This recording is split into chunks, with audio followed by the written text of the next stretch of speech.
His hand was wrapped around her wrist, his breathing unsteady, and Chioma Okonkwo knew she'd crossed a line she couldn't uncross. Not coming to Korea. Not falling for Park Ji-hwan. The mistake was thinking she could walk away from a man who'd already decided she belonged to him. "You swore you didn't want me," she whispered, her voice breaking as his grip tightened, possessive and trembling. "Then why didn't you walk away?" Ji-hwan's laugh was dark, bitter. "Because wanting you and having you are two different hells, Chioma. And I've been burning in both since the moment I saw you." 6 months earlier, she'd been just another tourist in Seoul, starry-eyed and camera-ready, living out her K-drama fantasies with her girls. Now she was standing in his penthouse, caught between his world and her heart, between a love that could destroy them both and a man who refused to let her go. The Mafia boss who'd warned her to leave. Who'd pushed her away with one hand while pulling her closer with the other. Who'd just shown up at her door after seeing another man make her smile. Welcome to Afro-Korean Love Stories. If you're loving this story, hit that like button and subscribe, because what you're about to watch would leave you speechless. Tell me in the comments which city you're watching from. I'd really love to know. Now, let's dive into it. Chioma had fallen in love with Korea long before she ever stepped foot in Incheon Airport. Late nights in Lagos, binging K-dramas until sunrise, learning choreography from YouTube videos, practicing basic Korean phrases that made her friends laugh. Seoul wasn't just a destination. It was a dream wrapped in neon lights and possibility.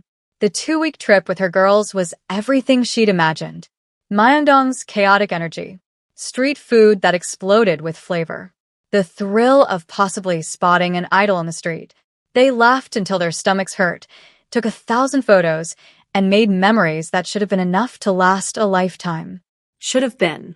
Their last night in Seoul, her friends wanted to go somewhere upscale. Somewhere Instagram-worthy. They found themselves at a lounge in Gangnam. All velvet ropes and beautiful people, the kind of place where money whispered instead of shouted. Chioma was taking a selfie, her friends posing behind her, when the energy in the room shifted. It was subtle, like the air pressure changing before a storm. She lowered her phone and saw him. Park Ji-hwan walked in like gravity bent around him. Tall, devastating in a black suit that probably cost more than her rent, moving through the crowd with the kind of confidence that came from never having to ask for anything twice. His face was sharp angles and dangerous beauty, the kind that made smart women stupid. But it was his eyes that stopped her heart. Dark, calculating, intense as a summer storm. They swept the room like he owned every corner of it. And then they landed on her. 3 heartbeats. That's how long they stared at each other. Long enough for Chioma to forget how to breathe. Long enough for something to pass between them that felt like recognition, like collision, like the beginning of something that would ruin her. He looked at her like he was memorizing a threat. She looked at him like every dangerous second lead syndrome she'd ever experienced had just walked into her reality. Then his crew surrounded him, men in dark suits who moved with precision and purpose, and they disappeared into VIP. Her friend Amara grabbed her arm, whispering frantically about how those men looked like trouble, how they needed to leave, how Chioma's staring was going to get them in over their heads. They left an hour later. Chioma looked back once. He was watching from the VIP section, glass of whiskey in hand, his gaze following her like a promise or a warning. She couldn't tell which. On the plane back to Lagos, her friends talked about their favorite moments, already planning their next trip. Chioma stared out the window at the clouds and felt something crack open inside her chest. Seoul hadn't just been a vacation. It had been a homecoming. And that man, that dangerous stranger with eyes like midnight, he'd felt like the period at the end of a sentence she hadn't known she was writing. 2 weeks after returning home, Chioma extended her visa. Her friends thought she was crazy. Her mother cried. Her father didn't speak to her for 3 days. But her gym-fit clothing brand was digital. She could work from anywhere, and Seoul was calling her back with a voice she couldn't ignore. She told everyone it was about the culture, the opportunity, the adventure.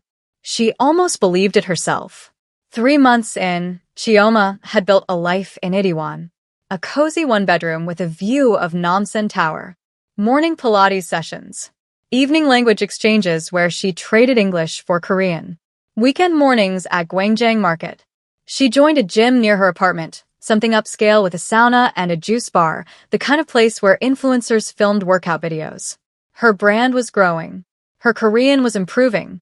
She'd made friends, found her rhythm, learned to navigate the subway like a local. She'd almost convinced herself she'd moved on from that night. From him. Almost. It was a Wednesday afternoon. Chioma had just finished a workout, was heading to the changing room, sweaty and exhausted and thinking about the bibimbap she'd reward herself with. She felt him before she saw him. That same shift in the air. That same electric charge. She turned, and there he was, standing outside the private training suite, watching her through the glass like he'd been waiting. Like he'd known exactly where to find her. Park Ji-hwan looked different in athletic wear. No less dangerous. Just more human. Almost. Chioma's heart slammed against her ribs. She should have kept walking. Should have pretended she didn't see him. Instead, her feet carried her toward the glass, toward him, like a moth to a flame that would definitely burn her alive. He stepped out of the suite. Up close, he was even more devastating. Taller than she remembered. His presence suffocating in the best worst way. You stayed, Ji-hwan said. His voice was rough, accented, impossibly deep.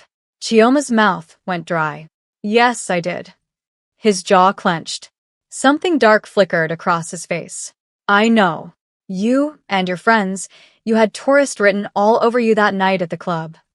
He stepped closer. Too close. Close enough that she could smell his cologne, expensive and woodsy. This city isn't for people like you. You should have left with them. But his feet brought him closer, not away. And that contradiction, that war happening behind his eyes, it made Chioma bold in a way that terrified her. If you didn't want me here, she said, her voice steadier than she felt, why are you at my gym? His lips curved. Not quite a smile. Something sharper. Your gym? I come here every day. I know. 2 words.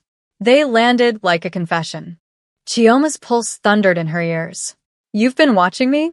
Ji-hwan's expression didn't change, but something in his eyes softened for just a fraction of a second. Seoul is smaller than you think, especially for people who stand out. I stand out. You know you do.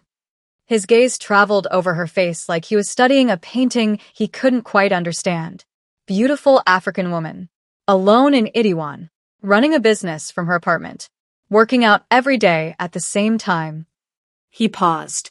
You're memorable, Chioma. Hearing her name in his mouth felt intimate. Dangerous. How do you know my name? I make it my business to know things. He tilted his head slightly.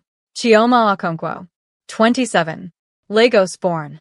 Came here on a tourist visa 6 months ago, extended it for a year. You run a fitness clothing brand. You're learning Korean. You go to Gwangjang Market every Saturday morning and always buy from the same bindierig stall. Her breath caught. That wasn't casual observation. That was surveillance. Are you following me? I'm protecting you. From what? From me. The words came out rough, almost angry. You should go back to Lagos, Chioma. Before this becomes something neither of us can walk away from. But even as he said it, he moved closer. Close enough that she had to tilt her head back to meet his eyes. Close enough that the heat of his body made her skin flush. You swore you didn't want me, Chioma whispered, the words tumbling out before she could stop them. So, why didn't you walk away? Ji-hwan's hand lifted, his fingers hovering near her cheek, but not quite touching. Like he was fighting himself. Losing. Because I'm selfish. Because the moment I saw you that night, something in me recognized something in you. And I've been trying to convince myself it meant nothing. Does it mean nothing? His laugh was bitter. If it meant nothing, I wouldn't know your coffee order. I wouldn't know that you bite your lip when you're concentrating. I wouldn't have bought this gym just to have an excuse to be near you without scaring you away. Chioma's world tilted. You bought this gym? 3 weeks ago. His fingers finally made contact, tucking a loose braid behind her ear. The touch was gentle, reverent, completely at odds with the intensity in his eyes. I told myself it was a business investment, that I was diversifying my portfolio, but we both know that's a lie. Ji-hwan. His name felt foreign and familiar on her tongue. Don't. He pulled back abruptly, like her voice had burned him. Don't say my name like that. Like you're not terrified of what I am. What are you? Someone you should run from. He stepped back, creating distance between them that felt like violence. I deal in things that would horrify you, Chioma. I operate in shadows. The men you saw me with that night at the club, they're not friends. They're soldiers. And I'm their general. She should have been afraid. Everything about this moment screamed danger. But all Chioma felt was curiosity and something deeper, hotter, more reckless. A mafia boss.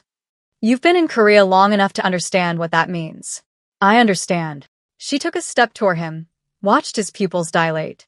I also understand that if you really wanted me gone, I'd be gone. Men like you don't make suggestions, Ji-hwan. You give orders. So why are you asking me to leave instead of making me? His control cracked. Just for a moment, but she saw it. Saw the want, the need, the war raging behind those dark eyes. Because I'm hoping you're smart enough to save yourself from me. And if I'm not, then God help us both. They stood there, the tension between them thick enough to choke on. Around them, the gym continued its normal rhythm, people running on treadmills, lifting weights, completely oblivious to the world-altering moment happening in their midst. Finally, Ji-hwan reached into his pocket and pulled out a business card. Black, minimalist, with only a phone number embossed in silver. If you need anything, anything at all, call this number. What if what I need is you? His hand trembled slightly as he placed the card in her palm. Then you call that number and I'll come. But know this, Chioma. The moment you call, there's no going back. I won't be able to stay away anymore. I won't be able to pretend this thing between us doesn't exist. Maybe I don't want you to pretend. Ji-hwan closed his eyes like she'd struck him. When he opened them again, they were full of something that looked like pain, like longing. You don't know what you're asking for. Then show me. For a heartbeat, she thought he might kiss her. His gaze dropped to her lips, his breath quickening. But then he stepped back, his mask sliding back into place. 2 weeks. I'm giving you 2 weeks to change your mind, to book a flight back to Lagos, to forget you ever saw me. And if I don't, then I stop being noble. He turned to leave, then paused. And, Chioma, don't go out alone at night. Don't trust strangers who seem too friendly. And if anyone asks about me, you don't know me. Understand? Before she could respond, he was gone, disappearing into the locker room like smoke. Chioma stood there, his card burning against her palm, her heart racing, her entire world shifted off its axis. She should book a flight, should run as far and as fast as she could. Instead, she tucked the card into her sports bra, right over her heart, and smiled. 2 weeks. He'd given her 2 weeks. She'd give him 3 days. That night, Chioma couldn't sleep. She kept replaying the conversation, the way he'd looked at her, the tremble in his hand when he'd touched her face. A mafia boss. She was falling for a literal mafia boss. Her mother would have a heart attack. Her father would disown her. Her friends would stage an intervention. But God, the way he'd said her name, like a prayer, like a curse, like something precious he was terrified of breaking. She pulled out her laptop and did what any sensible woman would do. She researched him. Park Ji-hwan. 32 years old. Owned half of Gangnam through a web of legitimate businesses that fronted for less legitimate operations. Clubs, restaurants, real estate, construction. There were rumors, whispers on forums, nothing concrete. He was too smart for that. Too careful. But the pattern was clear. He controlled territory, commanded loyalty, operated in a world where power was currency and weakness was death. And he wanted her. Had bought an entire gym just to be near her. Had been watching her for months, protecting her from shadows she didn't even know existed. It should have terrified her. Instead, it made her feel alive in a way she'd never experienced. Like she'd been sleepwalking through life and he'd finally woken her up. 3 days. She'd give him 3 days to see if his resolve was as strong as hers was weak. Wait, before we continue, do you think Chioma coming back to Korea on a whim was a wise choice? Let me know in the comments what you think and what you'd do if you were in her shoes. And if you're Team Chioma and Ji-hwan, smash that like button right now because things are about to get more spicy. Don't go anywhere. Chioma lasted 2 days. 48 hours of pretending she could focus on work, on her language classes, on anything other than the business card that lived in her wallet now, that she touched obsessively like a talisman. 48 hours of jumping every time her phone buzzed, hoping it was him, even though she hadn't given him her number. Hadn't needed to. Men like Ji-hwan didn't need permission to know things. On the third morning, she woke up to find a coffee on her doorstep. Her exact order: iced Americano, extra shot, light ice. No note, no signature, just the coffee and the clear message that he was still watching, still close. It should have felt invasive. Instead, it felt like foreplay. That afternoon, she called the number. He answered on the first ring. Chioma. Just her name. But the way he said it, rough and relieved and resigned all at once, made her entire body flush with heat. It's been 2 days, she said, her voice steadier than her hands. I know. A pause. I was hoping you'd make it to 2 weeks. Liar. You left me coffee this morning. She heard his exhale, could picture him running his hand through his hair, that gesture of frustration she'd already memorized. I left you coffee because I was outside your building at 5 in the morning trying to convince myself not to knock on your door. Her breath caught. Why didn't you? Because once I'm inside, I won't leave.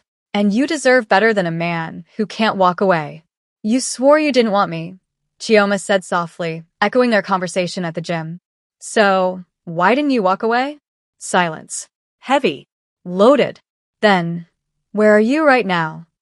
My apartment. Stay there. I'm coming. He hung up before she could respond.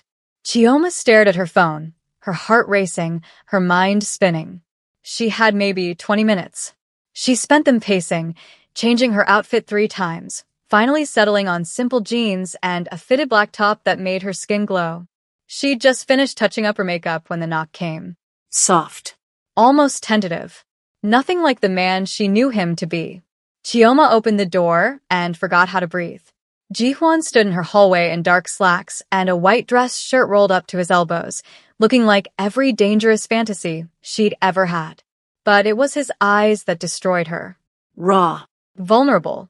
Like he'd stripped away every defense on the way over and was standing before her completely exposed. Tell me to leave, he said quietly. Tell me you made a mistake calling. Give me a reason to walk away, Chioma, because I can't find one on my own. Instead of answering, she stepped back, opening the door wider. An invitation. A surrender. A choice. Ji-hwan entered like he was walking into battle, his eyes never leaving hers. She closed the door behind him, and suddenly her apartment felt impossibly small. The air too thick. The space between them too charged. I tried, he said, his voice low. For 6 months, I tried to leave you alone. Told myself you were just another beautiful woman in a city full of them. That this pull I felt was just attraction, just chemistry, just something I could ignore if I was strong enough. But you weren't strong enough. No. He moved closer, each step deliberate. I wasn't. I'm not.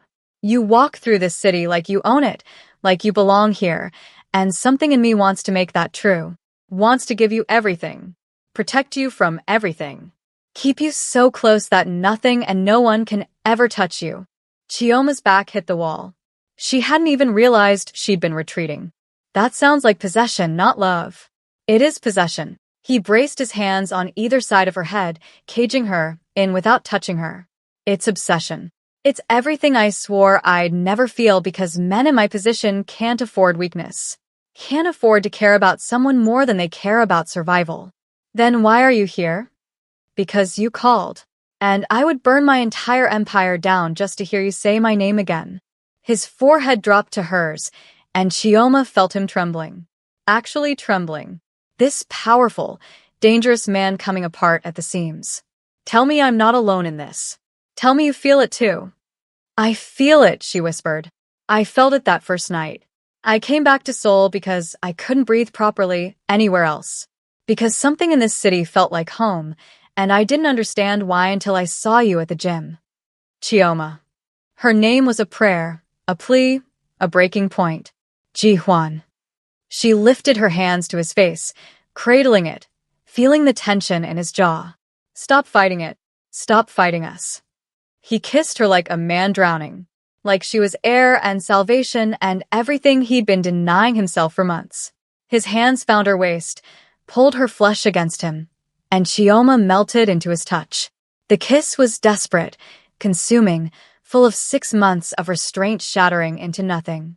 When they finally broke apart, both breathing hard, Ji-hwan rested his forehead against hers. I can't give you normal. I can't give you safe. My world is complicated and dangerous and full of things you shouldn't have to navigate. I don't want normal, Chioma said fiercely. I want you. All of you. The danger. The complications. The shadows. I want it all. You don't know what you're saying. Then teach me. Show me your world. Let me in, Ji-hwan. Stop protecting me from you, and just be with me. Something in his eyes shifted. Surrendered. If we do this, there are rules. You don't go anywhere without telling me. You don't trust anyone I haven't vetted. And if I say it's not safe, you listen. No arguments. That sounds controlling. It is.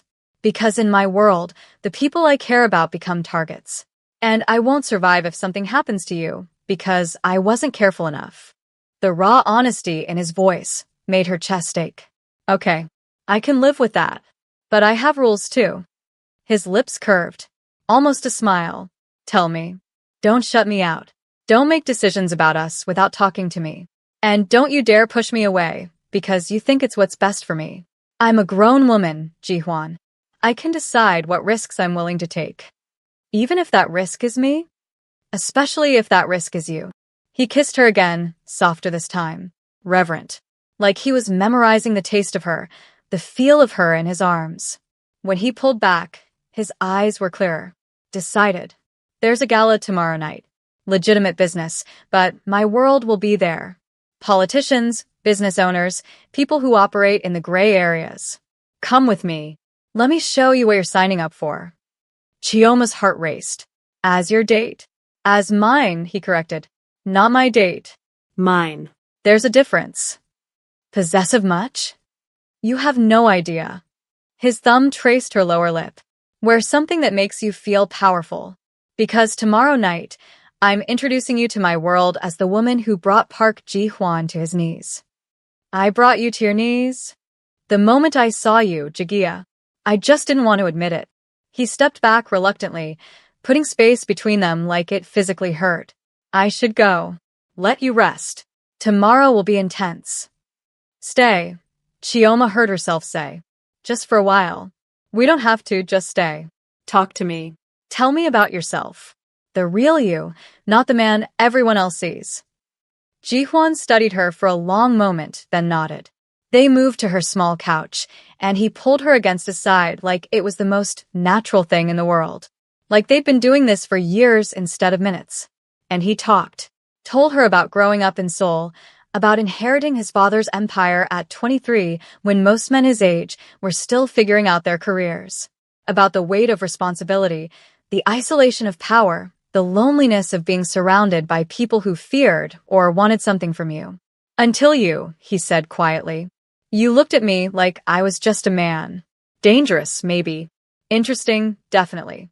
But just a man. Do you know how rare that is? Chioma threaded her fingers through his. You're just a man. A complicated one. A powerful one. But still just a man who's been watching me for months because he couldn't help himself. Guilty. He pressed a kiss to her temple. Get some rest, Jagia. Tomorrow, everything changes. The dress arrived at noon. Chioma stared at the garment bag hanging on her door, delivered by a woman in an expensive suit who'd simply bowed and left without a word. Inside was midnight blue silk that shimmered like water, elegant and daring, with a neckline that plunged just enough to be devastating and a slit that climbed dangerously high up her thigh. There was a note tucked inside, written in sharp, confident handwriting. Wear this. Let them see what I see. J.H. Chioma ran her fingers over the fabric, her heart doing complicated things in her chest. She'd never owned anything this expensive, this beautiful. She took a photo and sent it to her group chat with her girls back in Lagos. The responses came immediately. Amara. Girl, who is he? Gozi. That's at least 5 million naira worth of dress. Zainab, you better be getting married because wow. Chioma smiled and typed back. Just a date. I'll explain later. Except it wasn't just a date. It was a declaration. An unveiling. The moment she stepped out on Ji-hwan's arm, she'd be stepping into his world, and there would be no hiding after that. She should have been terrified. Instead, she felt electric with anticipation. At 7, there was a knock. Chioma opened the door and nearly forgot her own name. Ji-hwan stood there in a tailored black tuxedo that fit him like sin, his hair styled back, a diamond watch catching the light. But it was his expression when he saw her that stole her breath. Like she'd knocked the air from his lungs. Like she was the most devastating thing he'd ever seen. Chioma. Her name came out strangled.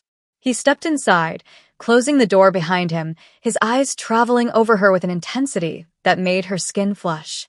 You're going to cause a riot tonight. Is that a problem? It's perfect. He moved closer, his hands finding her waist. Every man in that room is going to want you. And every single one of them will know you're untouchable. Because you're mine. There was that possessiveness again. It should have bothered her. Instead, it sent heat pooling low in her belly. Yours. Mine, he confirmed, then pulled out a velvet box from his jacket. Inside was a necklace, delicate diamonds that caught the light like captured stars. May I? Chioma turned, lifting her braids. His fingers were surprisingly gentle as he fastened the necklace, his breath warm against her neck. When she turned back, his eyes had darkened. Ji-hwan, she whispered. We need to leave, he said roughly. Because if we stay here another minute, we're not making it to this gala. The car waiting downstairs was understated luxury, all black leather and tinted windows. Ji-hwan's driver nodded respectfully, but didn't speak. As they pulled into Seoul's glittering night traffic, Ji-hwan took her hand, threading their fingers together. Nervous? He asked. Should I be? People will talk. There will be whispers. Some will be cruel. His jaw tightened. If anyone disrespects you, tell me immediately. I can handle whispers, Ji-hwan. I know you can, but you shouldn't have to. He lifted her hand to his lips. Stay close to me tonight. And remember, half these people are sharks in expensive suits. Smile, be polite, but trust no one. Except you. Except me. The gala was at a hotel in Gangnam, the kind of place where chandeliers cost more than cars, and everyone looked like they'd stepped out of a magazine. As they entered, heads turned. Conversations paused. The attention was immediate and intense. Ji-hwan's hand settled possessively on the small of her back, guiding her through the crowd. People approached, bowing respectfully, their eyes flickering between Ji-hwan and Chioma with barely concealed curiosity. Park Se-jangnam, an older man in an expensive suit, greeted, using the formal title. His eyes lingered on Chioma. You didn't mention you'd be bringing a guest. I don't need to mention anything, Director Kim. Ji-hwan's voice was pleasant but edged with steel. This is Chioma Okonkwo. She's with me. The weight he put on those last 2 words made the meaning crystal clear. Not just his date. His. Director Kim bowed to Chioma, but she caught the calculation in his eyes. Welcome to Seoul, Miss Okonkwo. Thank you, Chioma replied smoothly. Though I've been here 6 months now, Seoul feels like home. Does it? Another voice joined them. A woman, stunning in red, with cold eyes and a smile that didn't reach them. How fascinating. Most foreigners find our city difficult to navigate long-term. Ji-hwan's hand tightened almost imperceptibly on Chioma's back. Mrs. Han. Still spreading warmth wherever you go, I see. Mrs. Han's smile sharpened. I simply speak truth, Ji-hwan SSI. Your father would have appreciated honesty. The temperature dropped 10 degrees. My father, Ji-hwan said quietly, would have appreciated you minding your business. Excuse us. He guided Chioma away, his jaw tight. She waited until they were alone by the champagne fountain before speaking. She knows your father? Knew. He's been dead 5 years. Ji-hwan grabbed 2 glasses, handed her one. Mrs. Han is old money, old grudges. She doesn't approve of how I run things. Too modern. Too willing to work with people she considers beneath us. People like me, you mean? People like everyone who isn't Korean elite born with silver spoons. He clinked his glass against hers. Ignore her. She's irrelevant. But Chioma had caught the flash of something in his eyes. Pain, maybe. Or memory. Your father. Were you close? No. The word was flat. Final. He was a hard man who built an empire and expected me to maintain it exactly as he had. Traditional. Ruthless. Isolated. Ji Hwan's gaze found hers. I've spent 5 years trying to do things differently. Better. It's made me enemies. Is that why everyone's staring? They're staring because you're the most beautiful woman in this room, and I'm notoriously private. I've never brought anyone to these events. He set down his glass. Dance with me. It wasn't a question. Chioma let him lead her to the dance floor, very aware of every eye tracking their movement. The music was slow, classical, elegant. Ji Hwan pulled her close, one hand on her waist, the other cradling hers against his chest. You're doing great, he murmured. Better than great. You belong here. I don't, though. Not really. I'm an outsider playing dress-up in your world. You're not playing anything. You're real in a room full of masks. That's why they can't look away. He spun her gently. That's why I can't look away. They moved together like they'd been doing this for years, their bodies finding a rhythm that felt natural, inevitable. Around them, other couples danced, but Chioma only saw Ji Hwan. The way he looked at her like she was the only person in the room. Like she mattered more than the empire, the reputation, the carefully constructed world he'd built. Ji Hwan, she started, but he shook his head. Whatever you're about to say, whatever doubt is creeping in, don't. Not tonight. Tonight, just be here with me. Let me have this. So she did. She let herself sink into the moment, into the feeling of his arms around her, the soft music, the glittering lights. For a few perfect minutes, nothing else existed. Then someone tapped Ji Hwan's shoulder. He turned, his expression shifting instantly to something cold and controlled. The man standing there was young, handsome in a smooth way that felt calculated. His smile didn't reach his eyes. Hyung, the man said, aren't you going to introduce me to your beautiful companion? Ji Hwan's entire body had gone tense. Miho, I didn't know you were in Seoul. I came back early. Heard there was an interesting development. Miho's eyes slid to Chioma, assessing. Kim Miho. I work with Ji Hwan occasionally. Chioma Okonkwo. She extended her hand, caught the flash of something ugly in Miho's expression before he masked it with charm. Okonkwo. Nigerian? He took her hand, held it a fraction too long. How exotic. Ji Hwan always did have interesting taste. The word exotic landed like a slap. Ji Hwan stepped between them smoothly. Miho, go find someone else to bother. So protective already. Miho's smile widened. Interesting. Very interesting. Enjoy your evening, Miss Okonkwo. I'm sure we'll be seeing more of each other. He walked away, and Chioma felt Ji Hwan's rage in the rigid line of his shoulders. Who was that really? Competition. Rival. Someone who's been trying to take my territory for 2 years. Ji Hwan's voice was tight. Someone who now knows exactly how to hurt me. Chioma's blood ran cold. Because of me. Because he's a snake who looks for weaknesses. Ji Hwan took her hand. Come on. We're leaving. But now, Chioma. Okay, let's pause for a second because I need your opinion. If you were Chioma, would you have gone to that gala? Would you step into a dangerous world for someone you're falling in love with? Comment yes if you take the risk, or a no if you'd walk away. I'm really curious what you do. And if you're loving this forbidden romance, hit that subscribe button and turn on notifications because Ji Hwan and Chioma's story is about to get even more intense. Now, let's see what happens at this gala. The car ride back was silent. Tense. Ji Hwan stared out the window, his jaw clenched, one hand gripping Chioma's like he was afraid she'd disappear if he let go. She wanted to say something, anything to break through the wall he was building between them, but the words wouldn't come. They didn't go back to her apartment. Instead, the car pulled up to a high-rise in Cheongdam-dong, all glass and steel and money. Ji Hwan's building. His penthouse. Come up, he said quietly. Please.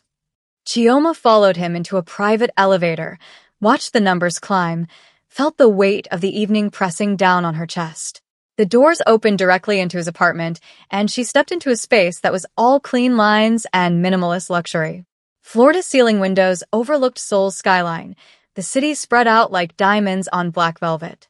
But she barely noticed. She was too focused on Ji-hwan, who'd moved to the bar and poured himself whiskey, with shaking hands. Talk to me, Chioma said. He downed the whiskey in one swallow. Poured another. I made a mistake bringing you tonight. No, you didn't. You don't understand. He turned to face her, and the anguish in his eyes made her heart crack. Miho isn't just competition. He's dangerous. Calculating. And now he knows that the one thing in this world I care about more than my empire is you. So what? You're just going to push me away? Lock me out because someone might use me against you. I'm trying to protect you. I didn't ask for your protection. Chioma crossed to him, grabbed his face, forced him to look at her. I asked you to let me in. To stop fighting this thing between us. You think I don't know the risks? You think I'm naive enough to believe loving you would be safe? Loving? The word came out strangled. Yes, loving. She said it fiercely, recklessly. I'm falling in love with you, Ji-hwan. Maybe I started that first night at the club. Maybe it was when you bought a whole gym just to be near me. Maybe it was tonight when you looked at me like I was worth more than your entire empire. I don't know when it happened, I just know it's real. Ji-hwan set down his glass with trembling hands. You can't love me. You don't know what that means. What it costs. Then tell me. Show me. Stop deciding what I can handle and just be honest with me. Honest. His laugh was bitter. You want honesty? Fine. I haven't slept properly in 6 months because every time I close my eyes, I see you. I've had men watching your apartment, your gym, every place you go because the thought of something happening to you makes me physically ill. I've restructured my entire operation, made changes I swore I'd never make, just to create a life where you could be safe beside me. He moved closer, his voice dropping. I wanted to destroy Miho right there in that ballroom for the way he looked at you. For calling you exotic like you were some curiosity instead of the most extraordinary woman I've ever met. But I didn't. Because I'm learning that protecting you isn't about violence. It's about being smarter, better, different than the man my father raised me to be. Chioma's breath caught. You swore you didn't want me. So, why didn't you walk away? Because I'm weak. The words exploded out of him. Because every principle I've lived by, every rule I've set for myself, it all means nothing when it comes to you. I swore I'd never bring someone into this life. Never make someone I love a target. But here you are, wearing my diamonds, carrying my heart, and instead of being terrified, I'm hopeful. Hopeful that maybe I can be the man you deserve. That maybe love is worth the risk. Then let me take that risk with you, she whispered. Let me choose this. Choose you. Stop trying to save me from yourself when all I want is to be close to you. Ji-hwan's control shattered. He kissed her desperately, all the restraint from the past months dissolving into raw need. His hands found her waist, pulled her flesh against him, and Chioma wrapped her arms around his neck, pouring every ounce of her feelings into the kiss. I love you, he breathed against her lips. God help me, I love you so much it's destroying me. I love you too, Chioma said, and I'm not going anywhere. Not because of Miho, not because of danger, not because of anything. They moved to the windows, Seoul glittering beneath them like a promise. Ji-hwan held her close, his chin resting on top of her head.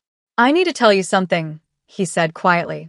The past 5 years, I've been working to legitimize my operations, moving away from the darker parts of my father's empire. It's why people like Mrs. Han disapprove. Why rivals like Miho think I'm weak. You're not weak. No. I'm just done living in shadows. I want something real, Chioma. A life that isn't built on fear and violence. And meeting you made me realize that's actually possible. He turned her to face him. I can't promise you it'll be easy. There will always be remnants of my past, people who'll judge us, whisper about us. But I can promise you that I'll spend every day trying to be worthy of you. Chioma's eyes filled with tears.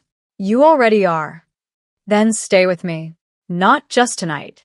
Build a life with me here in Seoul. Let me show you every day how much you mean to me. That's a big commitment. I know. And I'm not asking you to decide right now. I'm just asking you to consider it. Consider us. He brushed away a tear that had escaped down her cheek. You came to Seoul looking for connection. For home. What if home isn't a place? What if it's this? Us. Chioma looked out at the city that had called to her across oceans and continents. The city where she'd built a business, made friends, found herself. The city where she'd met a man who challenged her, protected her, loved her with an intensity that took her breath away. I don't need to consider it, she said softly. I already know my answer. Ji-hwan's expression was carefully neutral, but she could feel his heart racing against her back. And Yes. yes to staying. Yes to building something with you. Yes to all of it. The smile that broke across his face was like sunrise. Pure joy, unguarded and beautiful. He spun her around and kissed her like she was oxygen and he'd been drowning. When they finally broke apart, both breathless and laughing, Ji-hwan rested his forehead against hers. You have no idea how happy you just made me. I think I have some idea, Chioma teased. You're smiling. I didn't know your face could do that. Only for you, Jagia. Only ever for you. They spent the rest of the night talking, planning, dreaming.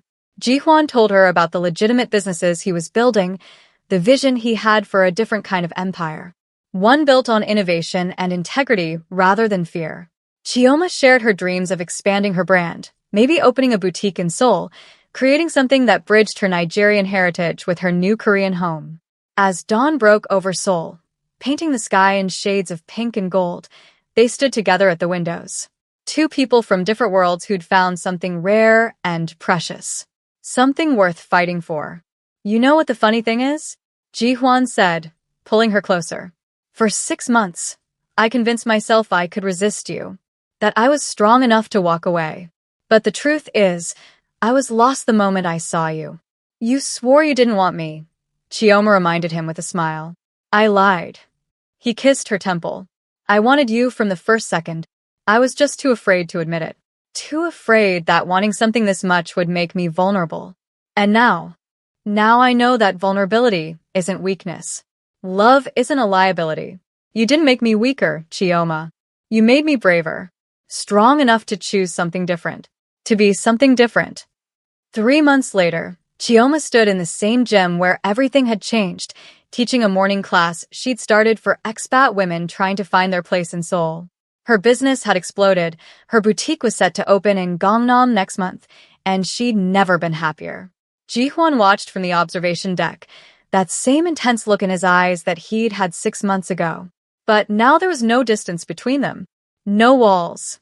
Just love, complicated and messy and absolutely perfect. After class, she found him waiting with her favorite coffee. Some things never changed. Still watching me, she teased. Always. He pulled her close, not caring who saw. But now I get to do it without hiding. Without pretending I don't want to be close to you. No regrets. Not a single one. He kissed her softly. You changed my life, Chioma Okonkwo. Made me believe that people like me could have something real. Something good. We both changed, she corrected. I came to Seoul looking for home. I found it in you. As they walked out into Seoul's bright afternoon, hand in hand, Chioma thought about how far she'd come. From a girl watching K-dramas in Lagos to a woman building an empire beside the man she loved. From tourist to resident. From stranger to home. People still stared. Still whispered. The beautiful African woman and the reformed Mafia boss, an unlikely pair in a city that valued tradition. But let them stare. Let them whisper. Because Chioma had learned that love didn't ask for permission. It didn't bow to judgment or fear. Love just was. Fierce and brave and uncompromising. And she wouldn't trade it for anything in the world. Ji-hwan squeezed her hand, and she looked up to find him watching her with that expression that still made her heart race. Like she was the most precious thing in his universe. Like he couldn't quite believe she was real. What are you thinking? She asked. That I'm the luckiest man in Seoul. He pulled her closer. You swore you didn't want me, I swore the same. but neither of us could walk away. And I'll spend the rest of my life being grateful we didn't. Me too, Chioma whispered. Me too. Because sometimes the best love stories aren't about perfect people in perfect circumstances. They're about flawed humans choosing each other despite the odds. About building something beautiful from broken pieces. About finding home in the most unexpected places. And as Soul rushed past them, vibrant and alive and full of possibility, Chioma knew she'd found exactly where she belonged. Not just in the city, but here, in Ji-hwan's arms. In this life they were creating together, one brave choice at a time. If this story touched your heart, show some love by hitting that like button and leaving a comment telling me what you loved most about Chioma and Ji-hwan's journey. Have you ever taken a risk for love? Ever felt that pull towards something or someone that scared and excited you at the same time? Share your story below. And don't forget to subscribe because love stories like this, they remind us that sometimes the most beautiful things in life are the ones we almost walked away from, the ones that happen spontaneous and unplanned. Until next time, keep believing in love that makes you brave.